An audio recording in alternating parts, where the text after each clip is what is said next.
Pero sa gabi, nasa panganib ang mga tupang ito. The sheep are in danger at night because wild animals would want to attack them. So there are sheep pens in the wilderness para mga hotel na mga hayop.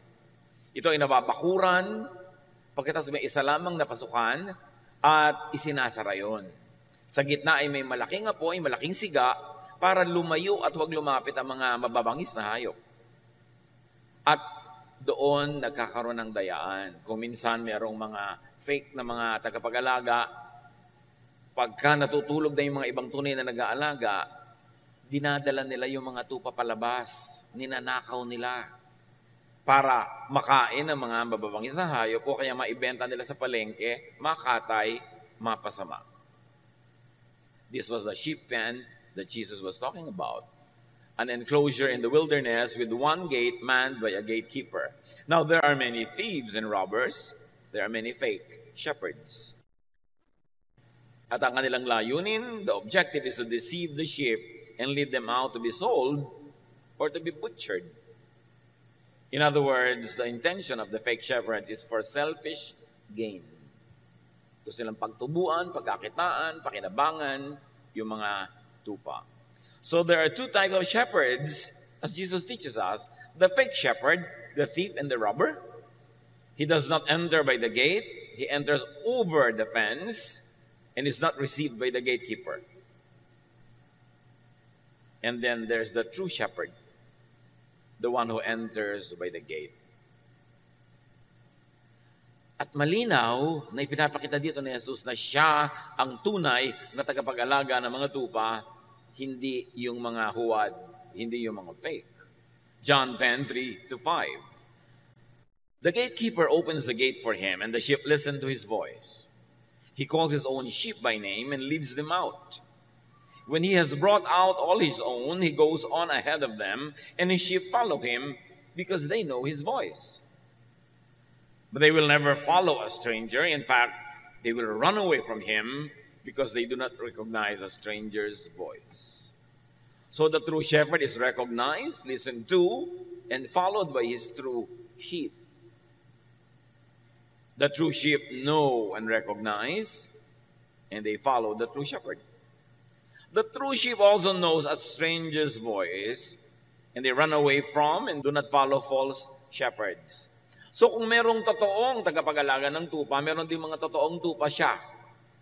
At yung totoong tupang kanya, kilala ang boses niya at hindi susunod sa iba. Hindi lamang may tupa na nadadaya, merong tupang tunay na anak at alaga ng tunay na tagapag-alaga at sila'y hindi susunod sa iba. Immediately, we recognize that there are really true believers in Jesus.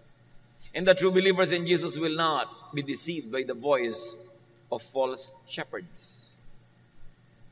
They will have the discernment, the spirituality, the intellect, the understanding to recognize false teaching and false shepherds. Meron silang niloloob, meron silang iniisip na hindi kayang dayain ng mga magagaling magsalita, ng mga magagaling magturo dahil sa loob-loob lang nila, nadadama nila kung ano ang dapat nilang sundan at ang hindi. So the true sheep follow the true shepherd. And the true shepherd and the true sheep can be known. Kaya magtataka ka, bakit naman sobrang-sobrang ang linaw-linaw naman, dadaya na yung isang katuruan, may sumusunod pa. Hindi sila yung true sheep. Nakikinig sila sa mga kabalbalan ng mga false shepherds. John 10:6, Jesus used this figure of speech, but the Pharisees did not understand what he was telling them. Tulad ng madalas gawin ni Jesus, siya ay nagsalita sa talinghaga, kausap niya yung mga pariseo, yung mga religious leaders, pero gaya ng dati, hindi naman siya talaga naintindihan, hindi siya inintindi ng mga kausap niya. So the language and the story was symbolic, but it was not understood, it was not appreciated. John 10:7-9, therefore Jesus said again, very truly I tell you, I am the gate for the sheep. All who have come before me are thieves and robbers, but the sheep have not listened to them. I am the gate. Whoever enters through me will be saved. They will come in and go out and find pasture. Dahil hindi siya naintindihan sa una, inulit ni Jesus ang katuruan at mas nilinaw. Sabi niya, ang totoo, hindi naman mga gate ng mga alagaan at bahay ng hayop ang pinag-uusapan. Ako ang pinag-uusapan. Ako ang tunay na pintuan. Sa akin dadaan para magkaroon ng tunay na buhay. Buhay sa kabilang ibayo at buhay dito sa mundong ito. Ako ang dinadaanan para makalabas kayo sa pagkakakulong sa oras na tama na at kayo makakuha ng mga damo, makain ito, mga inumin, mainom ito. Kayo ang dadaan sa akin, labas-masok kayo. Pupunta kayo sa labas para kumain, para uminom, papasok kayo sa loob para ma-protect sa mga mababangis na hayop na gusto kayong wasakin. Ako ang pintuan na yun. Lahat ng nauna sa akin ay mga magnanakaw. Sinabi ni Jesus. All who have come before me are thieves and robbers. So this is in direct reference to all the teachers and prophets and everybody who misled the people of God, who misled Israel, who misled the people of the world. Sinasabi ni Jesus, ang lahat ng nauna sa aking nangaral, nagturo, hindi sila totoo. Hindi nila kayo binigyan ng kaligtasan, hindi nila kayo binigyan ng kalayaan, hindi nila kayo binigyan ng kasiyahan. Fake sila. Laking statement ang ginawa na ni Jesus, ha? Dahil sa kanyang panahon, napakaraming kinikilala ng mga tao noon na mga tunay, na mga alagad ng Diyos. Pero sabi niya, lahat ng mga nauna sa akin na yan, dinaya lang ang tao. Pinagsamantalahan. Ako, sabi niya, ang pintuan. Ang lahat ng dadaan sa akin, palabas man o papasok, yun ang maliligtas. Maliligtas saan? Sa kapahamakan sa kabilang buhay at sa kapahamakan sa buhay na ito ngayon. Sabi niya, they will come in, go out, and they will find pasture. So hindi lang one-time kaligtasan sa kabilang buhay ang pinag-uusapan kasi sabi niya, they will come in and go out. Ibig sabihin sa buhay na ito, pasok kayo, labas kayo, ako ang pinto. Sa akin kayo makakakita ng kalayaan para lumabas at sa akin hindi kayo makakita ng pinto na pwedeng pasukan para kayo ma-protect, para kayo maipagtanggol mula sa mga mandaraya, mga magdanakaw. So yung mga nauna sa akin, mga religious leader, magnanakaw yung mga yan. They are robbers, they are thieves. At hindi yun madaling tanggapin, lalo sa mga relihiyosong Israelita noong araw, na bilib sa kanilang mga religious leaders. It was a very, very revolutionary, very powerful statement for Jesus to say that everyone who has come before him was a thief. But either Jesus was lying or telling the truth. But Jesus is truth and the life. And He's the door, and He's the gate, and He's the way, and He's the light. Kaya dapat pakinggan yung kanyang sinabi. The true shepherd is Jesus and none other. And according to Jesus, all who came before Him were thieves and robbers. They were all false gates, false doors. Ang dumadaan sa kanilang mga false doors ay nakukulong lamang at ang dumadaan sa kanila palabas ay napapahamak lamang. Both ways, pag sa mga fake doors na ito kayo dumaan, puro kalugihan. And Jesus was referring to all the false prophets and teachers whose teachings and laws never gave the sheep a full life, actually robbed people of life, and led people to destruction and damage. Tinutukoy niya mga religious leaders sa mga nauna sa kanya na kahit na sobrang relihiyon ang ginawa ng mga tao, kulang at kulang pa rin ang buhay nila, hindi pa rin sila nasiyahan. In fact, nanakawan sila ng tunay na buhay sa dami ng bawal, sa dami ng hindi pwedeng gawin, sa dami ng mga hinihingi sa kanila, sa dami ng mga batas, sa dami ng paggapos, paghusga. Ang totoo, hindi tuloy nila na-enjoy ang buhay. Napahamak sila sa pakikinig sa mga religious teachers na yon. According to Jesus, they robbed people of life or the fullness of life. They robbed people of salvation from spiritual and emotional hardship, from sin and guilt. Sa katunayan, ang mga false teachers and false prophets ay madaling makilala Habang sumusunod ka sa kanila, sumisikip ang iyong hininga. Natatali, nakukulong ka. Dumadami ng dumadami ang pasanin mo sa buhay, nahuhututan ka ng todo-todo, pagkatapos nahuhusgahan ka ng todo-todo, at ang epekto ng pagsunod at pakikinig mo sa mga false teachers na ito, lagi kang guilty, lagi kang takot, lagi kang nauusig. Yun ang pamantayan kung ang sinusunod mo ay false teacher. You never have the fullness of life. You never have the promise of Jesus. You never have the will of God happening in your life. At ang dami-daming ganitong teacher sa Israel noon at kahit sa buong mundo ngayon. Ano ang pamantayan? Hindi yung galing magsalita. Hindi yung verses na sinasabi. Ano ang talab sa iyo ng katuruan? Ano ang epekto sa iyo? Ikaw ba ay lalong sumusungit? Lalo ka bang nagiging judgmental sa iba at sa sarili? Kumukonti ba ng kumukonti ang pwede mong gawin at dumadami ng dumadami ang mga bawal? Padami ba ng padami ang hinuhutot sa iyo? Wala nang natira sa iyo? Lagi ka bang napapagalitan, inuusig, at pagkatapos mamamatay ka na lang at lahat, hindi ka pa sure kung talaga pupunta ka sa Diyos? Yun ang effect ng pagsunod sa false shepherds. Ang dami nun.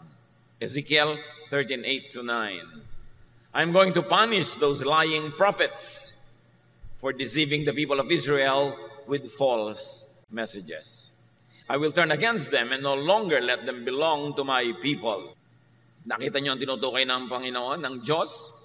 Mga sinungaling, mga bulaang propeta na walang ginagawa kundi dayain ang mga Israelita na sobrang relihiyoso, lugi tuloy.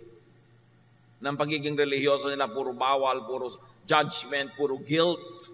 Mahirap yatang dalhin yung guilt kung lagi ka inuusig. Pero yun ang effect ng ministry ng mga false prophets. At sabi ng Diyos, parurusahan ko kayo mga sinungaling at mga bulaang propeta. Pinapahirap niyo ang buhay ng aking mga anak. Matthew 23:13-14, this will echo in the teachings of Jesus. You Pharisees and teachers of the law of Moses are in for trouble. You're nothing but show-offs. You lock people out of the kingdom of heaven. You won't go in yourselves, and you keep others from going in.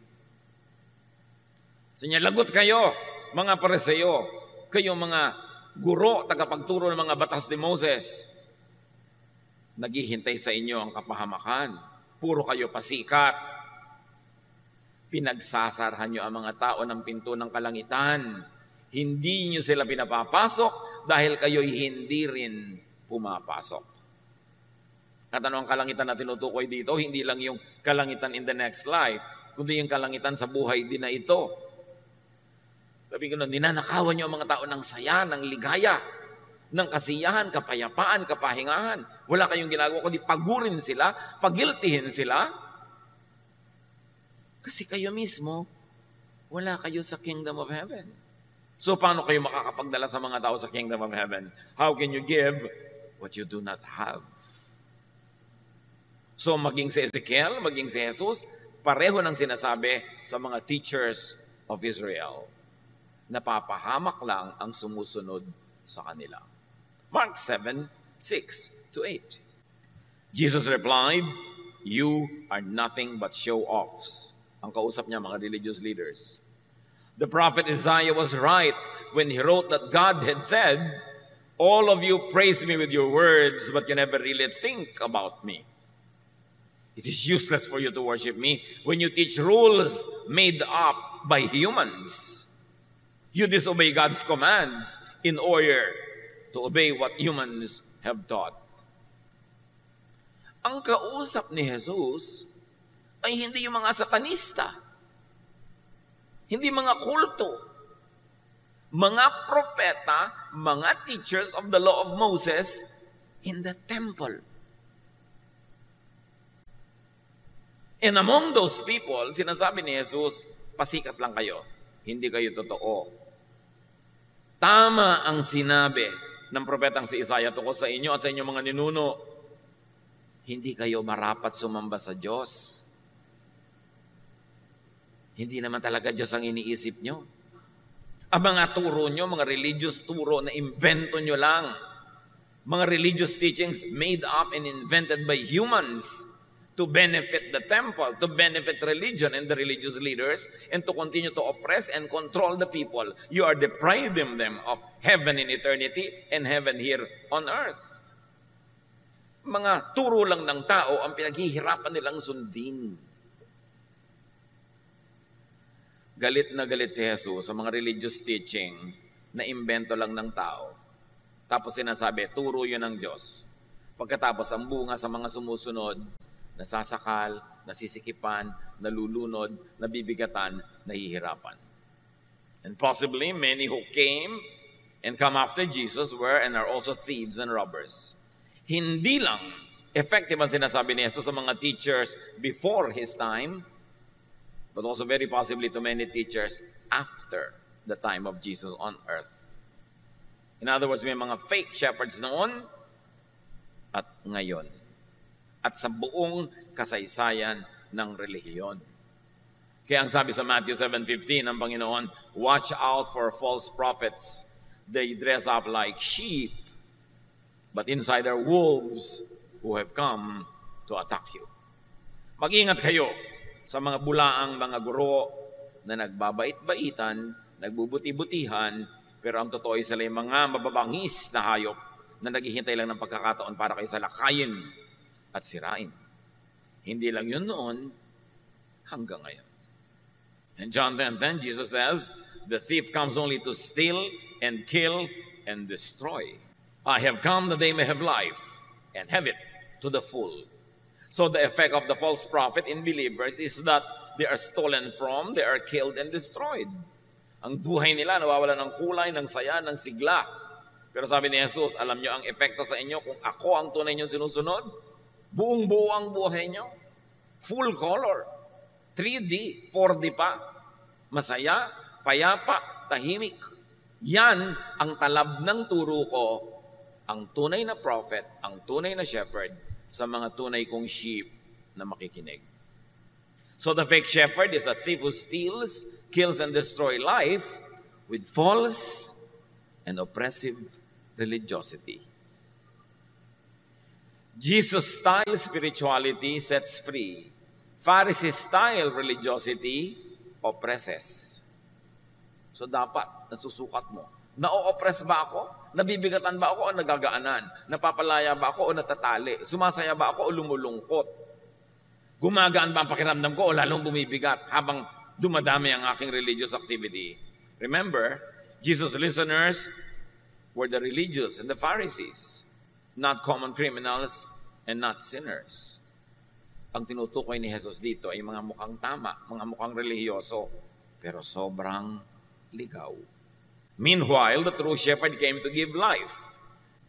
Not only life, but full life through correct and liberating spirituality.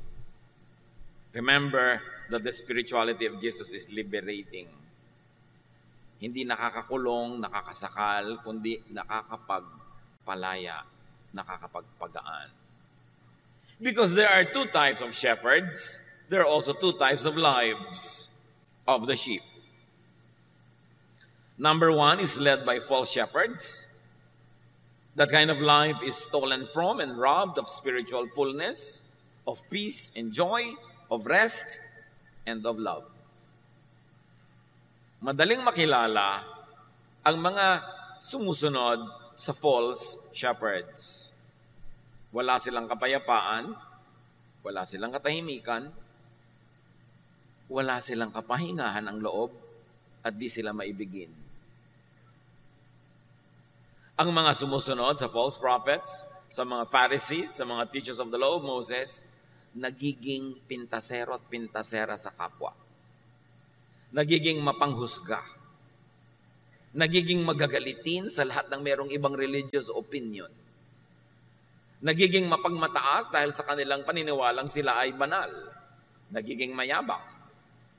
Those who follow false shepherds become self-righteous, judgmental, strict and unloving, even cruel to others. These are the types who will throw stones of those people who they think commit sin. Meanwhile, Jesus stopped and prevented those people from throwing stones. That is the Jesus style. The style of the law of Moses is throw stones at sinners. The style of Jesus is whoever is sinless, throw the first stone, which really means no one should be throwing stones. Dapat kilala. Ang daming Kristiyano, hindi naman Kristiyano ang asal, Fariseo. Ang daming Kristiyano, ang lifestyle, hindi Kristiyano, Fariseo. Kasi, you will know them by their fruits. Ano ang bunga? So, those that are led by false prophets are damaged and even destroyed. Wala na yatang mas religious pa na bansa kaysa Israel at wala nang mas religious pa na syudad kaysa Jerusalem.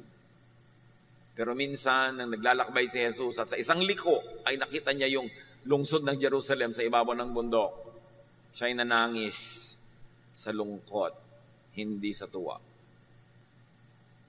Matthew, when he saw the crowds, he felt sorry for them. They were confused and helpless, like sheep without a shepherd. Can you imagine? Matthew 9:36.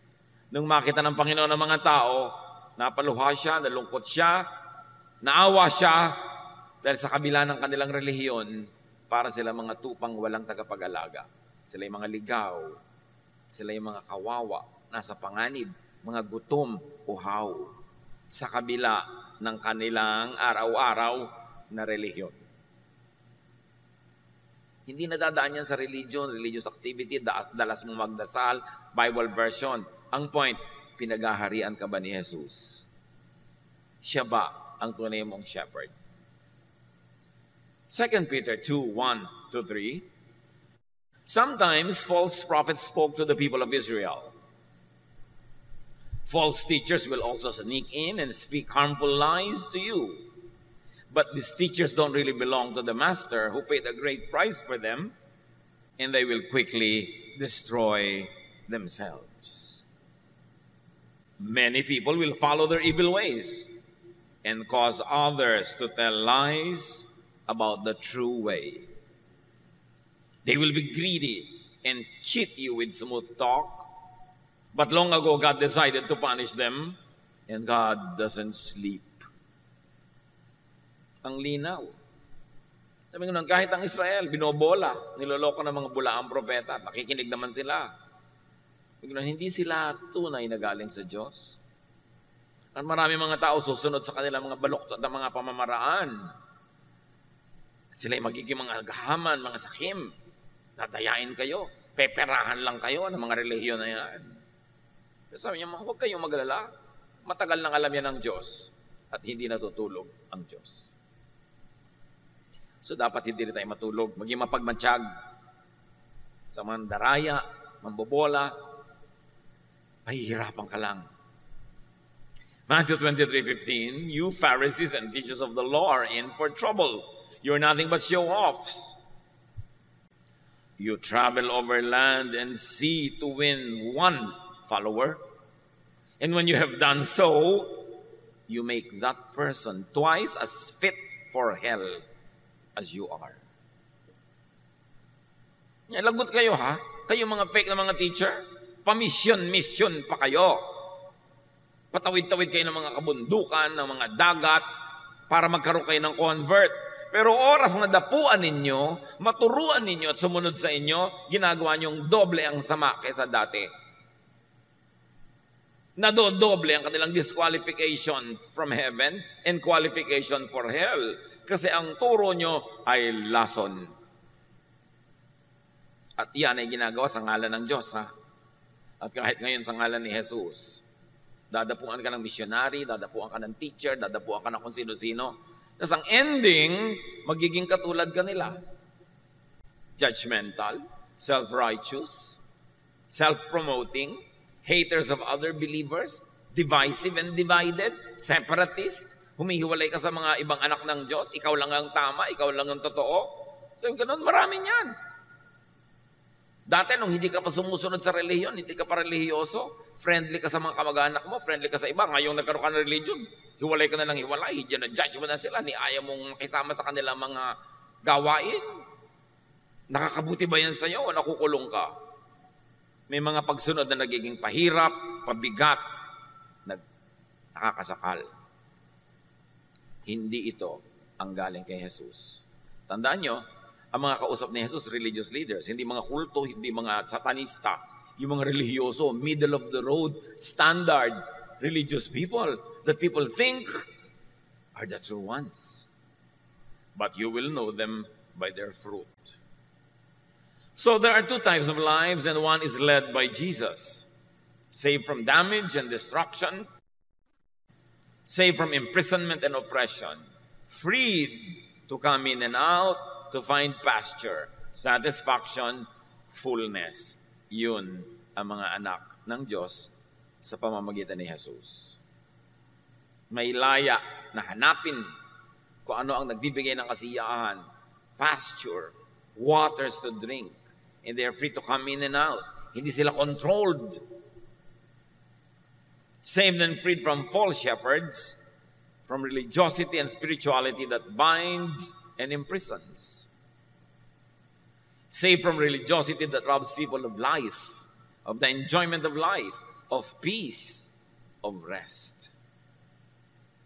Saved from religiosity that burdens people with impossible laws. Kaya ang laging sinasabi ni Jesus, teachers of the laws of Moses. And not only the 10 Commandments, but 613 other misbots, invented human teachings that regulate every aspect of daily life. That it is impossible to obey all of them every day, so that at the end of every day, you feel guilty for being a lawbreaker.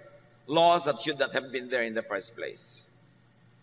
Ang dami-daming religious laws na hindi naman talaga galing sa Diyos, pero ipinasa ng mga taong yun na sabi ng Diyos. Kung talagang sabi ng Diyos, dapat nagpapalaya, nagpapanginhawa, hindi nang nanakal at nagpapahirap. Be discerning. Ang tinutukoy ni Jesus dito, hindi mga obviously satanic teachings, but what seem to be godly teachings, whose ending, whose result is that people get oppressed.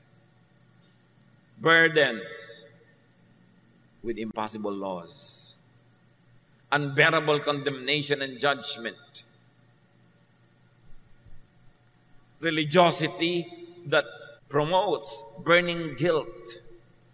Spiritual destruction, which is really hell on earth. Kaya kawawa yung mga ibang napapasama sa mga ganung uri ng religiosity. Hirap na hirap araw-araw, guilty.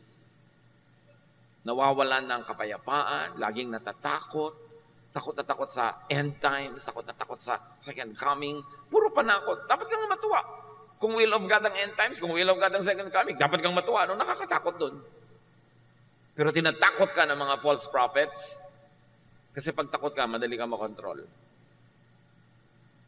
Galatians 3:10, anyone who tries to please God by obeying the law is under a curse. The scriptures say, everyone who doesn't obey everything in the law is under a curse. Galatians na ang nagsasabi. Sino man daw na magsisikap na bigyan ng kasiyahan ng Diyos sa pamamagitan ng pagsunod sa mga batas ni Moses, ay daig nyo pang isinumpa. Bakit? Hindi nyo naman masusunod lahat. Lagi kayong kulang, lagi kayong guilty. Kung ang pagsunod niyan, ang gagawin yung daan patungo sa Diyos, mabibigo kayo para na kayong isinumpa. Truth is, Jesus freed people from Judaism. Yun ang misyon ni Jesus. Iniligtas niya ang mga tao sa mga batas ni Moses. Iniligtas niya ang mga tao sa mga batas na imposibleng masunod. Mga batas na lagi nagpapagilty, nagpapahirap ng buhay. At inulit ng Galatians. Sabi ko na, hindi kasiyahan ng Diyos na sumunod kayo to the letter sa lahat ng mga religious regulation. Kasi hindi niya naman masusunod. Ang ending, lagi kayong kulang. Hindi kayo matatahimik. James 2:10, if you obey every law except one, you are still guilty of breaking them all. You see, pag sa law ka nakasandal, sa legalism ka nakasandal, sa traditions and teachings of Israel ka nakasandal, sundin mo lahat yan. Kasi isa lang ang di mo sumunod, katumbas ng di mo sinunod lahat. Eh di lagi ka talagang guilty. At yun, na inahalata na ng langit, ipinadala si Jesus para ituwid ang baluktot na katuruan na puro law, kasi walang maliligtas sa pamamagitan ng batas. Walang matatahimik, walang mapapayapa. Malino ba yung sinasabi ni Jesus? Hindi na kayo under the law. You have been set free from the law by the love of God. Inibig na lang kayo ng walang patakaran kasi kung dadaanin sa law, walang papasa. And yet, marami sa atin laging guilty pa rin. Acts 15:10, nung may mga bagong Christian, pinipilit ng mga Jewish na naging Christian na maging Hudyo din yung mga bagong Christian na hindi naman Hudyo dati.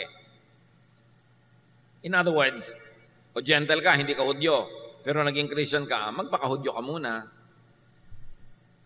Mga lalaki, kailangan na namang magpatuli kahit matanda na. Mga babae, sundin nyo lahat ng mga ceremonial law bago kayo maging Christian. At sabi ng Acts 15:10, now why are you trying to make God angry by placing a heavy burden on these followers? This burden was too heavy for us or our ancestors. Ang linaw. Sabi ng guro, bakit nyo ginagalit ang Diyos? Na yung mga hindi Hudyong tulad natin, gagawin nyo pang Hudyo ngayon. Hudyo tayo, naging Christian. Bakit yung hindi naging Hudyo na naging Christian, gagawin nyo pa uling Hudyo? Sabi ng ganon, ang hirap maging Hudyo. Ang bigat. Hindi nasunod ng mga ninuno natin, hindi rin natin nasunod. Tapos yung hindi na nga Hudyo, gagawin mo pang Hudyo? Hindi igagaya mo sila sa atin ng mga bigo. Mabigat ang buhay, mahirap. At mga kapatid, hindi lang ito nung araw ng Book of Acts ay sinusulat. Ngayon din, maraming mga hindi na nga Hudyo, naguhudyo-hudyuhan pa. Sumasali pa sa pagiging Hudyo, kinokopya ang mga damit ng Hudyo, mga patilya ng Hudyo, mga festival ng mga Hudyo. Sinabi na nga dito, tayo hindi natin nasunod dyan. Bakit idadamay pa natin yung hindi Hudyo? Ang linaw na nito, pero hanggang ngayon, ang nandudumilat ang katotohanan ito, ang dami pa rin gustong maghudyo-hudyuhan. Tatawagan kayo sa telepono, aakyatin kayo sa bahay nyo, re-recruiting kayo para maging hudyo-hudyuhan kayo tulad nila. Ang linaw na nga ng Acts 15:10.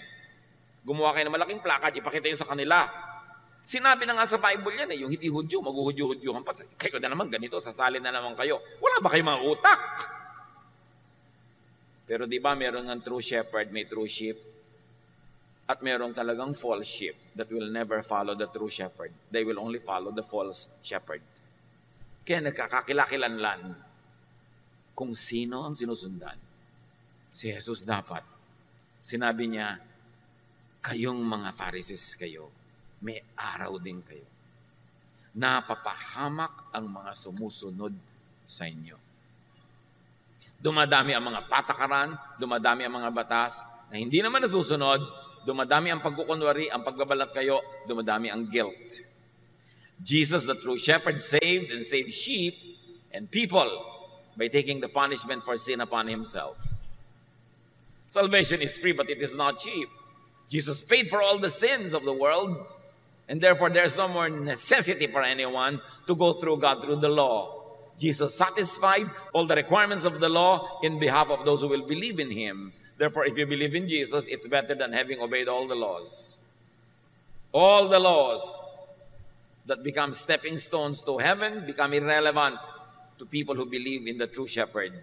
Because Jesus fulfilled all the requirements of the law in behalf of all those who cannot fulfill it anyway.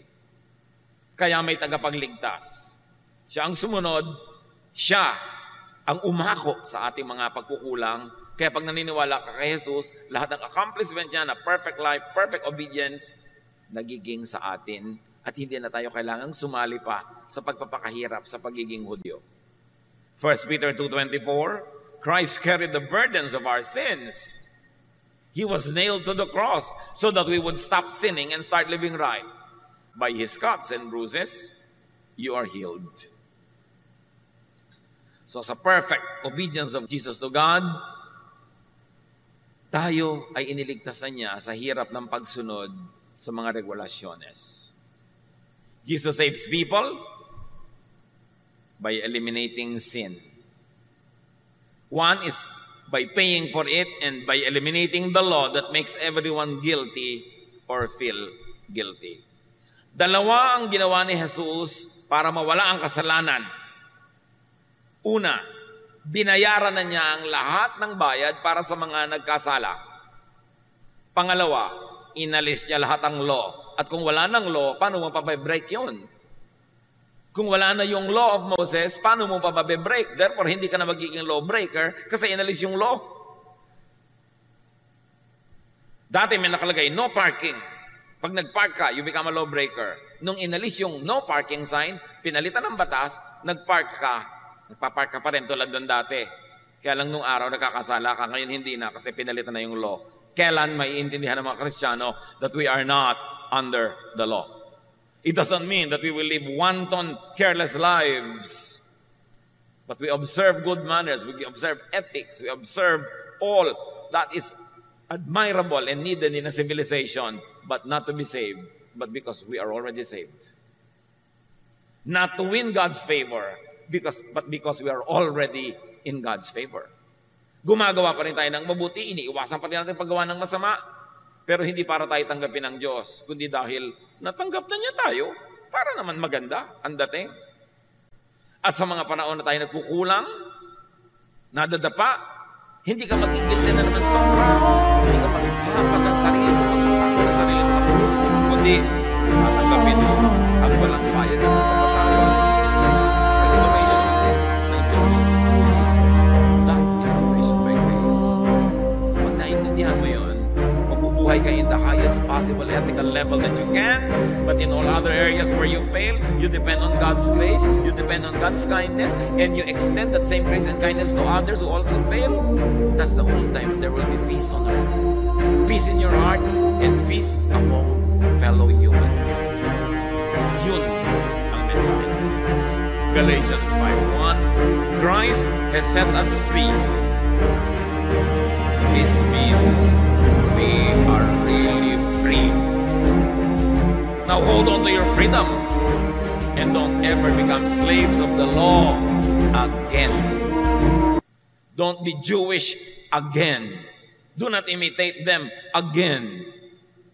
Magiging under ka na naman ng kanilang calendar, ng kanilang festivals, ng kanilang mga rituals. Mababaliwala si Jesus. Dapat dibdibin ng mga Kristiyano kung anong kahulugan nito. Jesus, the true shepherd, save and save sheep and people by replacing all the laws with just one. And that law is the law of love. John 13:34, in place of all the commands, I am giving you a new command. You must love each other just as I have loved you. That is the only command given by God to Jesus believers. Love others as you love yourself. And because you love others as you love yourself, you will stop being judgmental. You will not be separatist from other believers. You will be kind. You will not be a church bully, policing and watching everyone and judging everyone and punishing everyone who commits sin according to your standards. Sabi niya, hindi niyo ba naiintindihan na isang batas na lang talaga natitira? Kaya mga iba, hoy sister, Christian ka na, bakit ganyan pa yung buhok mo? Hoy, isa lang ang law-loving, may law ba against my hair? Hoy sister, bakit may tattoo ka sa leeg? Bakit? May law ba dyan? Hindi ba isa lang ang law against love? Bakit ka kumakain ng dinugan? Bakit ganyan ang suot mo? Bakit nagtatrabaho kapag Sabado? Bakit ganito? Bakit ganon? Bakit ang baptismo hindi turok? Dapat turok? Bakit lubog? Bakit ganito? Bakit? Ilan pa ba talaga ang law ang natitira? Nagkakaliwanagan ba tayo na isa na lang yan? Church, what is that law? It's a law of? Yun. Dibdibin nyo yun. Hindi yung higpigit natin sa isa't isa, bantayan ng bantayan, chismisan ng chismisan.